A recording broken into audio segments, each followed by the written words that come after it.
the spare parts of a calculator wristwatch. When a calibrator messed around, it got the wires crisscrossed. He lived in a pocket of energy with an emergency release, which was triggered by the explosion, thus the emergence of the beast. Now depending on who you ask, what happens next is debatable. The victor's history usually comes from sources incapable. I know whether left on the right, it is the curse of the text. That's why we're leaving it up to the reader to find which version is best.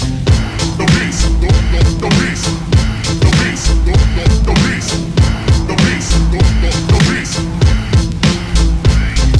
One school of thought has the creature painted as a sadist, who always seemed to thrive and only arrive wherever the pain is. He was evil incarnate with the heart of a vacuous void, who targeted innocence with malevolence and he had to destroy. But the other side of the coin said he's been wrongly accused, and those who portray him as a monster are just strongly confused. But no matter which side of the argument, they all can at least agree that nobody's ever experienced anything quite like the beast. He stood about 10 feet tall, but when he hunched, he was just half that. The expression on his face was to be feared and to be laughed at. You didn't have to stare to notice the oddity on his left pec. While other people had a heart, the beast had a cassette deck with a tape that played a heartbeat that was kind and gentle. But when he got mad, it would get snagged, he had to wind it up with a pencil. He had a giant beard which animals used as a nest. Some of the creatures he would shelter, others he would ingest. The beast, the beast, the beast, the beast, the beast, the beast.